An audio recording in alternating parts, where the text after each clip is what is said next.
Ladies and gentlemen, today we delve into the life of one of the most infamous figures in American history, Arnold Rothstein. Known as the Brain, Rothstein was not just another gangster. He was the mastermind who revolutionized organized crime. His influence extended from the streets of New York to the highest levels of corruption, shaping the future of the underworld. Arnold Rothstein was born on January 17, 1882, in New York City into a well-to-do Jewish family. His father, Abraham Rothstein, was a successful businessman and deeply religious man who hoped his son would follow a path of integrity and prosperity through honest means. However, from an early age, Arnold showed little interest in academics or the moral values his father tried to instill in him. Instead, he was drawn to numbers, games of chance, and, most importantly, making money by any means necessary. Unlike his older brother, who pursued a respectable career in business, Arnold was captivated by gambling and risk-taking. As a young boy, he spent hours watching card games, dice rolls, and betting operations in the backrooms of bars and pool halls. He quickly developed a sharp mind for odds and probability, giving him an edge over other gamblers. While most people viewed gambling as pure luck, Rothstein saw it as a science, something that could be controlled with intelligence, discipline, and the right connections. By his teenage years, Rothstein had already built a reputation as a skilled gambler. He spent more time in pool halls and casinos than in school, quickly learning how to manipulate games and people to his advantage. By the time he reached his early 20s, he was no longer just a gambler. He had become a financier of gambling operations. Unlike the average gambler who played for quick wins, Rothstein saw gambling as an investment. He loaned money to struggling bettors, taking a cut of their winnings and enforcing payment with the help of hired enforcers. His natural ability to predict outcomes and manipulate odds made him immensely wealthy. But Rothstein was not content with just being a gambler. He wanted power and control. He understood that the real money wasn't just in playing the games, but in owning them. This mindset led him to take over illegal gambling houses across New York, setting up operations that allowed him to profit whether players won or lost. His influence grew as he forged relationships with politicians, police officers, and fellow criminals, ensuring that his operations ran smoothly without interference. Unlike traditional gangsters of his time, who relied on brute force and intimidation, Rothstein used his intellect, charm, and financial acumen to build a criminal empire. He understood that money could buy silence, loyalty, and power. He was one of the first crime figures to realize the potential of organized crime as a business, not just a collection of street-level thugs fighting over turf. His early years set the foundation for what would become a groundbreaking career in organized crime. Rothstein was not just another gambler. He was a visionary who saw crime as a structured enterprise, one that could be controlled like a corporation. His ability to combine intelligence with ruthlessness made him one of the most influential criminals of his time, paving the way for the underworld figures who would follow in his footsteps. One of the most infamous moments in the history of American sports was the fixing of the 1919 World Series, an event that exposed the deep corruption in professional baseball and forever tarnished the sport's reputation. At the heart of this scandal was Arnold Rothstein, a man whose cunning, financial influence, and underworld connections made him the perfect figure to orchestrate such a massive fraud. By 1919, Rothstein had already established himself as one of the wealthiest and most powerful figures in the New York underworld. He controlled illegal gambling operations, had deep connections with corrupt officials, and understood the weaknesses of human nature, especially greed. He recognized that professional athletes, despite their fame, were often underpaid and vulnerable to financial temptation. The opportunity to fix the World Series was not just about making money. It was about demonstrating how power and influence could manipulate even the most sacred American institutions. The scheme revolved around a group of players from the Chicago White Sox, who had grown resentful of their notoriously cheap owner, Charles Comiskey. Frustrated by their low salaries and mistreatment, several players were willing to consider a proposal to intentionally lose the championship in exchange for a large payout. This idea eventually reached Rothstein, who saw an opportunity to capitalize on what would become one of the biggest gambling coups in history. Though Rothstein never publicly admitted to his involvement, multiple sources have suggested that he was the key financier behind the fix. He allegedly provided the money to bribe the players through intermediaries such as Joseph "Sport" Sullivan, a well-known gambler, and Abitel, a former boxing champion and close associate of Rothstein. These middlemen worked to convince White Sox players, including Shoeless, Joe Jackson, Eddie Sicott, and others, to throw the games in exchange for promised payments. As the World Series unfolded, it became clear that something was suspicious. The White Sox, who were favored to win, played poorly and made errors that seemed too deliberate to be mere accidents. Meanwhile, bets placed on the underdog Cincinnati Reds skyrocketed, many of them linked to gamblers with connections to Rothstein. When the Reds ultimately won the championship, suspicions of foul play quickly spread through the baseball world. In the aftermath, a formal investigation was launched, and several players confessed to taking bribes. However, when the trial took place in 1921, key evidence, including player confessions, mysteriously disappeared, and all 8 accused players were acquitted. Many believe that Rothstein, using his wealth and political influence, arranged for the evidence to vanish, ensuring that he would never be legally implicated in the scandal. Though he avoided conviction, Rothstein's reputation as a criminal mastermind only grew stronger. He had not only managed to manipulate America's favorite pastime, but had done so without leaving behind enough evidence to be prosecuted. The Black Sox Scandal remains one of the greatest sports scandals in history, and Arnold Rothstein's name is forever linked to it as the man who turned baseball into just another high-stakes gamble in his vast criminal empire. Before Arnold Rothstein rose to power, crime in America was largely disorganized, violent, and chaotic. Gangs fought bloody turf wars in the streets, and criminals operated in small, independent groups that lacked structure and discipline. But Rothstein changed everything. Unlike the average gangster, who relied on brute force and intimidation, Rothstein approached crime with the mindset of a businessman. He didn't just want to control illegal activities. He wanted to systematize and expand them, turning crime into a well-oiled machine that functioned like a corporate empire. One of Rothstein's greatest contributions to organized crime was his ability to bridge the gap between criminals and legitimate business figures. He understood that power wasn't just about who had the most guns. It was about who controlled the flow of money and who had the political connections to protect their interests. He invested in politicians, police officers, and judges, ensuring that his operations could run smoothly without fear of legal consequences.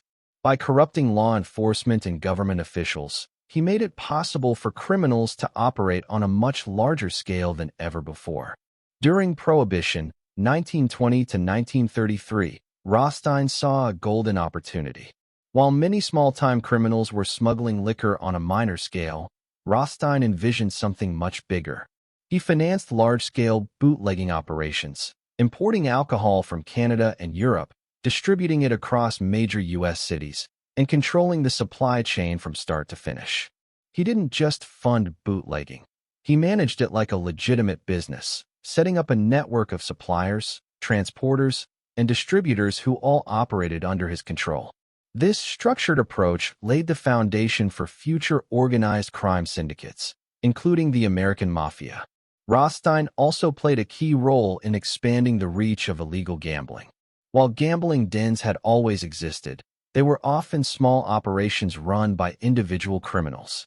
Rothstein took gambling to another level by organizing large-scale betting operations, creating a network of bookies, and ensuring that the odds always worked in his favor. He also saw the value in controlling racetracks and casinos, allowing him to manipulate outcomes and maximize profits.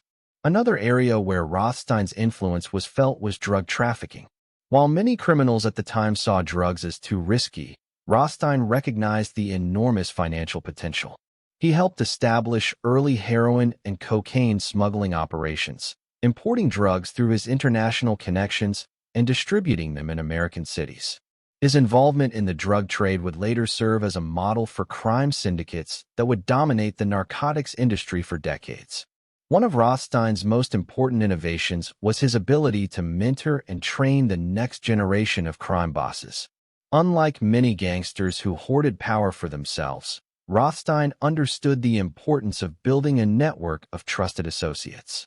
He took young criminals under his wing, teaching them how to run illegal enterprises like legitimate businesses. Among his protégés were some of the most infamous crime figures of the 20th century, including Lucky Luciano, Meyer Lansky, and Frank Costello. These men would go on to form the foundations of the modern mafia, using Rothstein's business model to expand organized crime across America. Perhaps the most significant aspect of Rothstein's approach was his belief that violence should be used only as a last resort. Unlike other gangsters who relied on intimidation and bloodshed to maintain control, Rothstein preferred diplomacy, bribery, and negotiation. He understood that keeping a low profile and making strategic alliances was far more effective than drawing attention with street violence.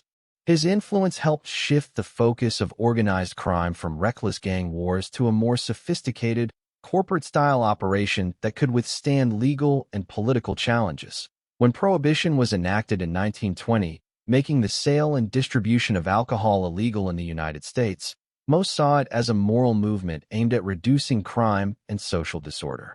But Arnold Rothstein saw it as the greatest business opportunity of his time. Unlike small-time bootleggers who smuggled liquor in limited quantities, Rothstein envisioned an expansive and organized operation that controlled every aspect of the illegal alcohol trade. His business acumen, political connections, and criminal networks allowed him to establish one of the most sophisticated and profitable bootlegging empires in America. The king of bootlegging. Rothstein understood that in order to dominate the illegal alcohol industry, he needed to control both the supply and distribution networks. He financed large-scale smuggling operations that brought alcohol into the U.S. from Canada, the Caribbean, and even Europe. Ships loaded with whiskey, rum, and gin docked at hidden locations along the East Coast, where they were then transported via trucks to major cities like New York, Chicago, and Philadelphia. Rothstein ensured that these shipments were protected by bribing customs officials, law enforcement officers, and politicians who turned a blind eye in exchange for hefty payouts. One of his most notable contributions to organized crime during Prohibition was his role as a financier. Rather than personally handling the smuggling operations, he used his vast wealth to fund and supply bootleggers, who in turn paid him a percentage of their profits. This model not only minimized his personal risk, but also allowed him to control a vast network of suppliers and distributors. Rothstein's investment in bootlegging helped lay the foundation for the rise of infamous gangsters like Lucky Luciano, Meyer Lansky, and Dutch Schultz, who expanded the illegal liquor trade throughout the country. Gambling, a legitimate-looking criminal empire. Rothstein was not just a bootlegger. He was also one of the most influential figures in illegal gambling. While gambling had always been a part of the underworld, it was often run by small-time bookies and street hustlers who operated in disorganized, risky ways. Rothstein changed this by structuring gambling as a business, ensuring that it was profitable and protected from legal threats. He owned and financed numerous illegal gambling houses in New York City, ensuring that his casinos operated efficiently and that the odds always worked in his favor. He also controlled bookmaking operations that handled bets on horse racing, boxing, and other sports. Unlike other bookies who relied on luck, Rothstein used his intelligence and financial expertise to manipulate odds, ensuring that he always came out ahead. His gambling empire was so sophisticated that even wealthy businessmen and politicians frequented his establishments, further solidifying his connections with the upper class. Additionally, Rothstein was one of the first criminals to recognize the potential of race fixing and game rigging. He used his influence to bribe athletes, trainers, and officials, ensuring that he could manipulate the outcomes of sporting events for massive financial gains. His involvement in the infamous 1919 Black Sox Scandal was just one example of how deeply he was embedded in the world of sports gambling. The birth of organized drug trafficking. While alcohol and gambling were Rothstein's primary sources of income, he was also a pioneer in another lucrative and dangerous industry, drug trafficking. During the early 1920s, the illegal drug trade in America was still in its infancy, with only small-scale operations distributing substances like heroin, opium, and cocaine. But Rothstein saw the enormous potential for profit and moved quickly to establish a structured network for smuggling and distributing narcotics. Using the same methods he employed for alcohol smuggling, Rothstein arranged for heroin and opium to be imported from China and other parts of Asia. These drugs were then processed and distributed through his network of criminal associates. He financed large shipments and ensured their protection through political payoffs, much like he did with bootlegging. His involvement in drug trafficking was particularly significant because it laid the groundwork for future crime syndicates. Many of the gangsters who worked under Rothstein, including Meyer Lansky and Frank Costello, would later expand the drug trade into a billion-dollar industry. His vision of an organized and systematic narcotics distribution network became the blueprint for the international drug cartels that would emerge in later decades. Arnold Rothstein was not just a powerful crime boss. He was a teacher, strategist, and mentor who played a critical role in shaping the future of organized crime in America. Unlike many gangsters of his time, who operated in isolation or focused on short-term gains, Rothstein understood the importance of building a network of loyal, intelligent, and disciplined criminals who could carry his vision forward. His ability to cultivate and train future crime bosses ensured that his influence would last long after his death, turning street thugs into businessmen. Before Rothstein, many gangsters were nothing more than violent thugs who relied on intimidation and brute force to maintain power. They ran illegal businesses chaotically, often making reckless decisions that led to arrests, gang wars, or financial ruin. Rothstein saw an opportunity to change this. He believed that crime should be run like a corporation, with structure, efficiency, and long-term planning. To achieve this, Rothstein took young, ambitious criminals under his wing and taught them how to operate with intelligence rather than violence. He introduced them to concepts like money laundering, political bribery, and financial management, skills that allowed them to build stable and profitable criminal empires. Instead of getting into street fights, his protégés learned how to negotiate, manage investments, and expand their operations while minimizing risks, molding the future leaders of organized crime. Some of the most infamous crime bosses in American history owed their success to Rothstein's mentorship. He trained and financed men who would go on to dominate the criminal underworld for decades, including Charles "Lucky" Luciano, one of Rothstein's most famous protégés. Luciano would later become the architect of the modern American mafia. Rothstein taught him that crime should be run like a business, focusing on efficiency and avoiding unnecessary violence. Luciano would eventually organize the Five Families of New York and establish the Commission, a governing body that brought stability to the mafia. Meyer Lansky, known as the mob's accountant, Lansky was another young criminal who learned valuable lessons from Rothstein. Rothstein introduced him to the world of illegal gambling and financial crimes, teaching him how to launder money and invest in legitimate businesses. Lansky would later use these lessons to build a global gambling empire, with casinos in Las Vegas, Cuba, and the Bahamas. Frank Costello, often referred to as the Prime Minister of the Underworld, Costello was one of Rothstein's key students. Under Rothstein's guidance, he learned how to bribe politicians and law enforcement officers, ensuring protection for his criminal activities. Costello would go on to become one of the most politically connected mob bosses in history.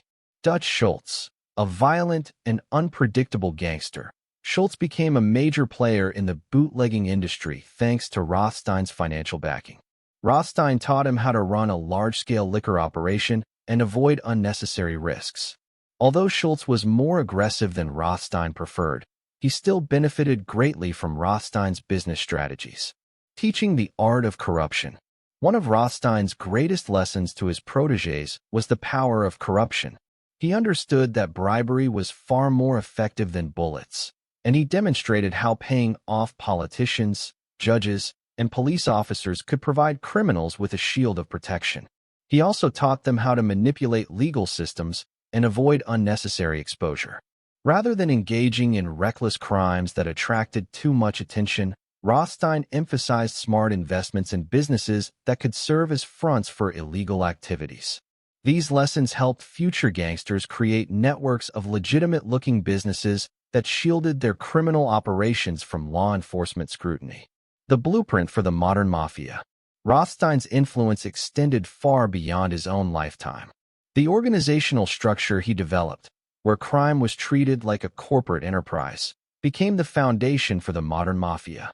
His protégés carried his ideas forward, transforming organized crime into a highly structured, disciplined, and financially sophisticated operation that could survive for generations. His teachings laid the groundwork for what would later be known as the National Crime Syndicate, an alliance of organized crime groups that controlled various illegal industries across America. Without Rothstein's mentorship, the mafia might have remained a collection of disorganized street gangs rather than the powerful criminal empire it became. Arnold Rothstein understood a fundamental truth about crime. Brute force could only take a gangster so far, but money and influence could open doors that even the most violent criminals couldn't break down. Unlike the street-level gangsters of his time, who relied on intimidation and bloodshed, Rothstein took a different approach. He realized that real power didn't come from controlling the streets. It came from controlling the people who enforced the law. Through an intricate web of bribes, political contributions, and backroom deals, he infiltrated the legal system, making sure that the law worked in his favor rather than against him. Bribing police officers, the first line of protection.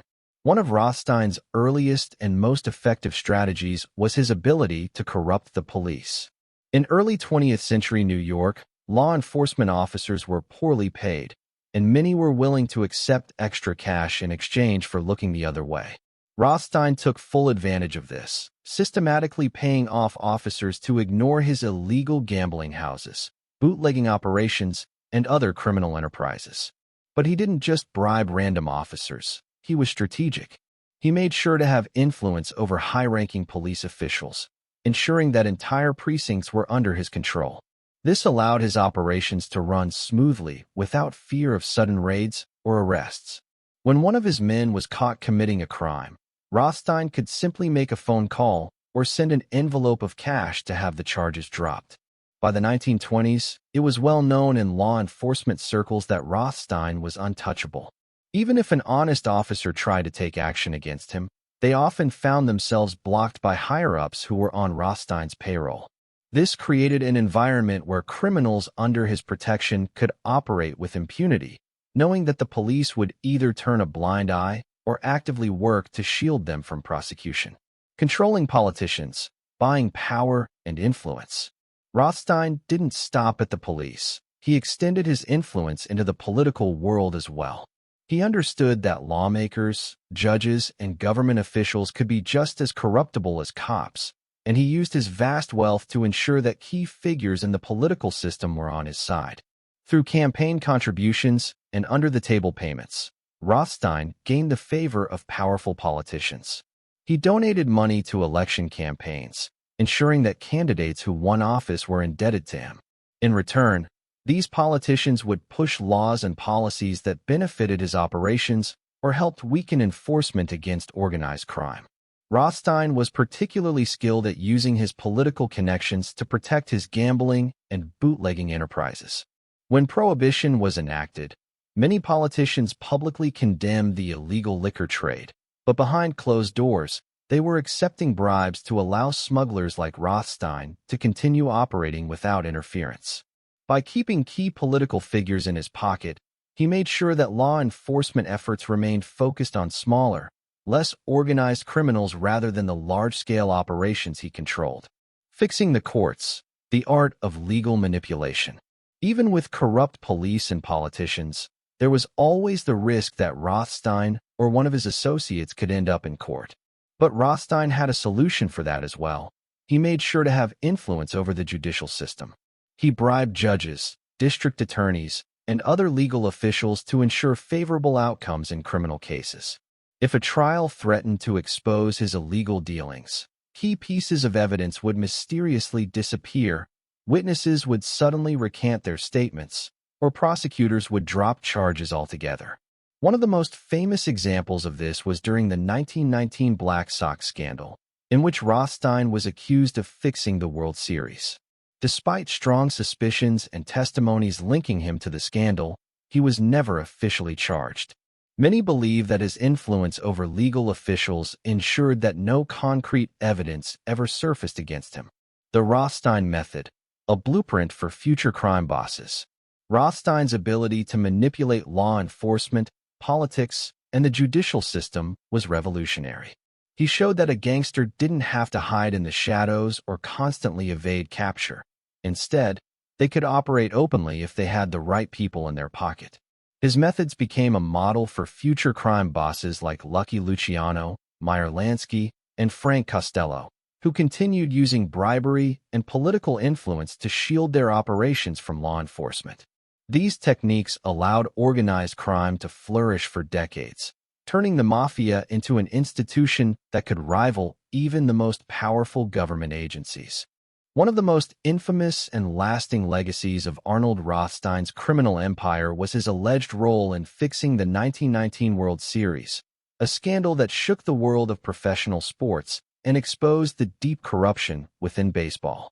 While many gangsters focused solely on traditional criminal enterprises like bootlegging and gambling, Rothstein saw a bigger opportunity: the power to manipulate an entire industry. By orchestrating one of the most controversial game-fixing schemes in history, he not only demonstrated his influence over the sports world, but also laid the foundation for how organized crime would continue to infiltrate professional athletics for decades. The state of baseball and gambling in 1919. In the early 20th century, professional baseball was America's most beloved sport. Fans packed stadiums to watch their favorite teams, and the World Series was the pinnacle of competition. However, the sport was not as clean as it appeared. Many players were poorly paid, leading them to seek extra money through under-the-table deals.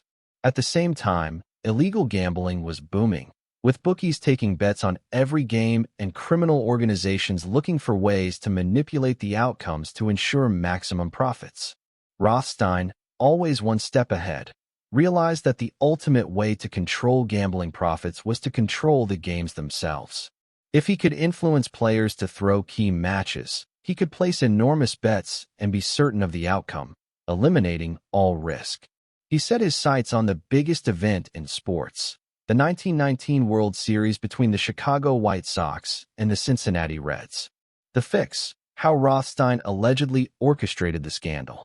According to historical accounts and witness testimonies, Rothstein's role in the Black Sox Scandal began when a group of gamblers approached him with a proposition. Several players on the Chicago White Sox were willing to throw the World Series in exchange for a large payout.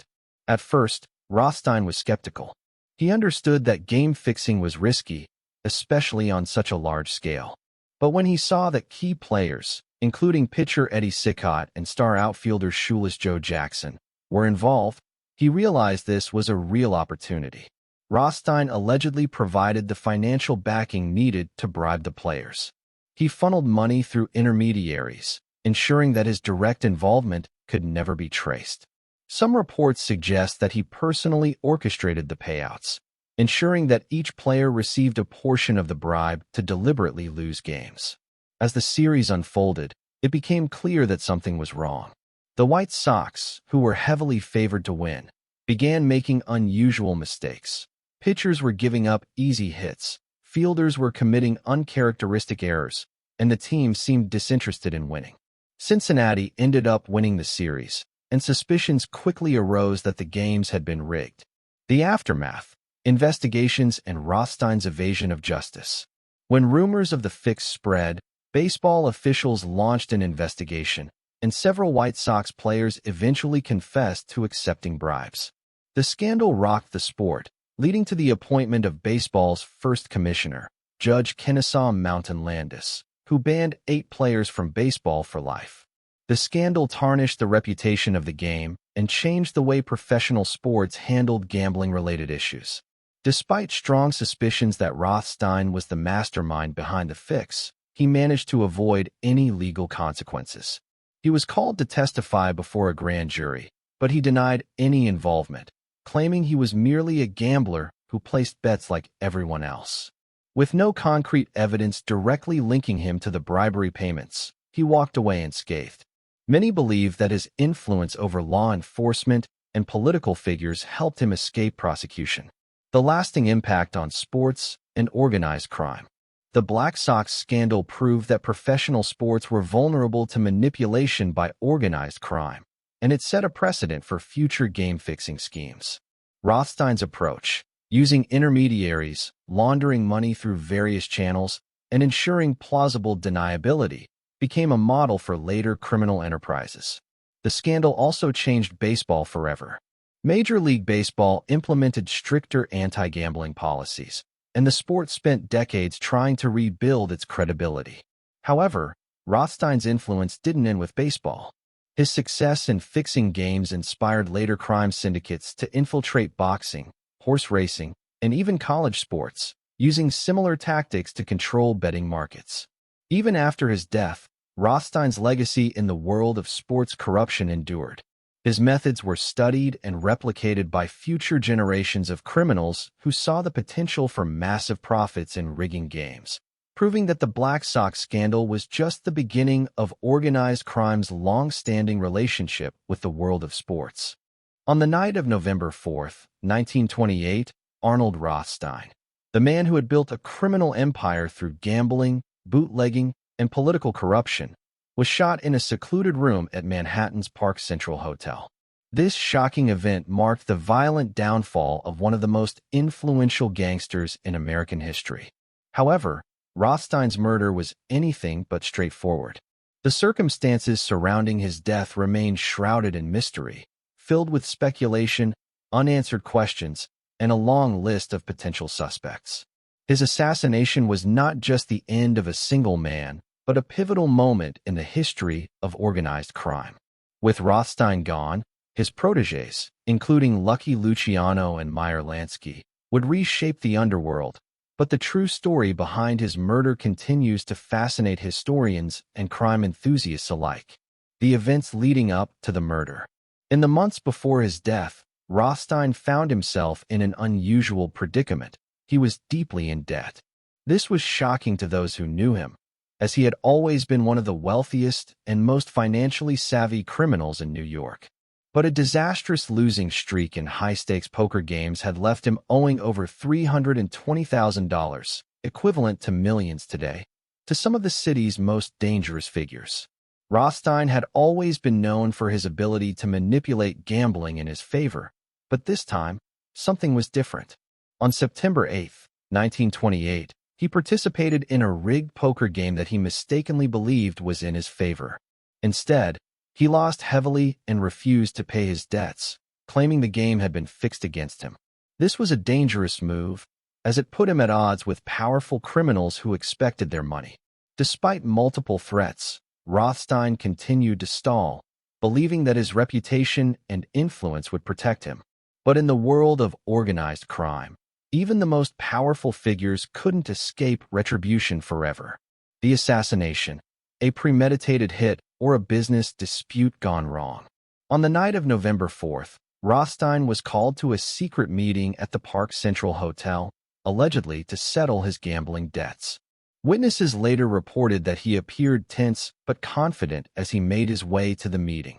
What exactly transpired inside that room remains unknown, but at some point during the encounter, a gun was drawn, and Rothstein was shot in the abdomen. Despite his injury, he managed to stagger out of the hotel and was later taken to a hospital. Remarkably, he survived for nearly 2 days after being shot. But even as he lay dying, Rothstein refused to name his killer. When police questioned him, he simply replied, "You stick to your trade, and I'll stick to mine." This cryptic response only deepened the mystery surrounding his murder. The suspects. Who killed Arnold Rothstein?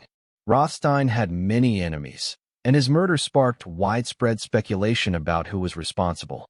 Some of the key suspects included the gamblers he owed money to. The most obvious suspects were the men Rothstein had refused to pay after losing the poker game. In the underworld, failing to pay debts was a death sentence, and it is possible that one of them orchestrated the hit as a warning to others. A betrayal from within his own organization. Rothstein's empire was built on loyalty, but by 1928, cracks were beginning to show.